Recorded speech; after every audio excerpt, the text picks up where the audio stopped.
M A Yusuf Ali പ്രമുഖ പ്രവാസി വ്യവസായി ടെലിഫോൺ ലൈനിൽ. ശ്രീ എം എ യൂസഫ് അലി, പ്രവാസികളുടെ പണത്തിന് നമ്മുടെ സമ്പദ് വ്യവസ്ഥയിലുള്ള പങ്ക് അത് ഏറ്റവും പ്രധാനപ്പെട്ട ഒന്നാണ്, അത് ശ്ലാഘനീയമായ ഒന്നുമാണ്. പ്രവാസികളുടെ നിക്ഷേപം കേരളത്തിലേക്ക് കൊണ്ടുവരിക, അത് വർദ്ധിപ്പിക്കുക എന്ന ലക്ഷ്യം കൂടി എമർജിംഗ് കേരള മീറ്റിനുണ്ട്.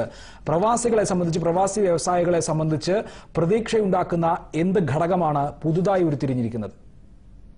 ആദ്യം എനിക്ക് പറയാനുള്ളത്, പ്രവാസികൾ കുറെ കാശ് കൊണ്ട് അയക്കുന്നു, അതിന് വളരെയധികം നന്ദി. അല്ലെങ്കിൽ ആ കാശ് കൊണ്ടാണ് കേരളം ജീവിക്കുന്നത് എന്ന് പറയുമ്പോൾ ആ പ്രവാസികളുടെ ദുഃഖം എന്താണെന്നുള്ളൊരു ഘടകമായി ചർച്ച ചെയ്യുന്നില്ല. 20 ലക്ഷത്തിൽ പരം മലയാളികൾ ഇന്ന് ഗൾഫിലുണ്ട്. ആ 20 ലക്ഷത്തിൽ പരം മലയാളികളിൽ ഫാമിലി ഇല്ലാതെ അവിടെ ജീവിക്കുന്നവരുണ്ട്.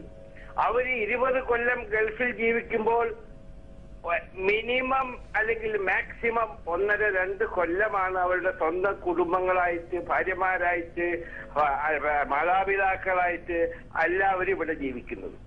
അവരുടെ മാനസികാവസ്ഥയെ പറ്റി ഇവിടെ ചർച്ചയില്ല.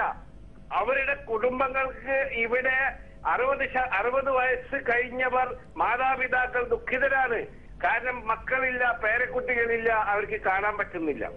എന്നാൽ അവരുടെ ഭാവി തലമുറയ്ക്ക് വേണ്ടി എന്തെങ്കിലും ഈ രാജ്യത്ത് പ്രൊജക്ടുകൾ വരികയും അവർക്കുണ്ടായ അതേ അവസ്ഥ അവരുടെ മക്കൾക്കില്ലാതിരിക്കുകയും ചെയ്യാൻ വേണ്ടി ഈ കേരളം വികസിക്കണ്ടേ എന്നാണ് എന്റെ അഭിപ്രായം. തീർച്ചയായും ശ്രീ എം എ യൂസഫ് അലി, വികസിക്കണം.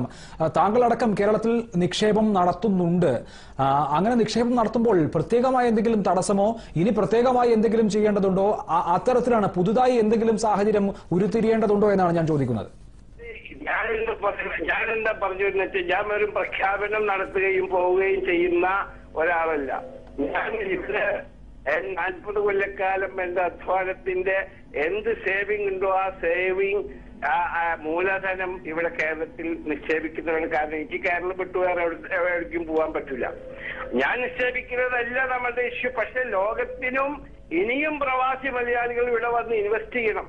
പക്ഷെ അത് ഇവിടെ സാമൂഹ്യമായി, സാംസ്കാരികമായി കേരളത്തിനൊരു തനിമയുണ്ട്. പ്രകൃതി ദത്തമായിട്ടുള്ള കാര്യങ്ങൾ ഇവിടെ തീർച്ചയായിട്ടും ഇൻവെസ്റ്റ്മെന്റ് വേണം. അത് ഇൻവെസ്റ്റ്മെന്റ് ഫ്രണ്ട്ലി ആണെന്നുള്ളൊരു മെസ്സേജ് ലോകത്തിന് കൊടുക്കണം. ഇനിയും ഇൻവെസ്റ്റ്മെന്റ് വരണം. ഭാവി തലമുറക്ക് 50 ലക്ഷത്തോളം ആൾക്കാർ ഇപ്പൊ ഇവിടെ തന്നെ യുവാക്കൾ ജോലി ഇല്ലാത്തതുണ്ട്. അവർക്ക് ജോലി കൊടുക്കണം. അതിനുവേണ്ടി ഇങ്ങനത്തെ ഒരു വേദി അല്ലെങ്കിൽ പിന്നെ എന്താണ് ഒരു മെസ്സേജ് ലോകത്തിൽ എങ്ങനെ കൊടുക്കാൻ പറ്റും? എനിക്ക് മനസ്സിലാവണില്ല എന്താണെന്ന്. റൈറ്റ്, ഞാൻ താങ്കളിലേക്ക് മടങ്ങി വരാം. ദയവായി തുടരണം. ശ്രീ ഷാഫി മേത്തർ,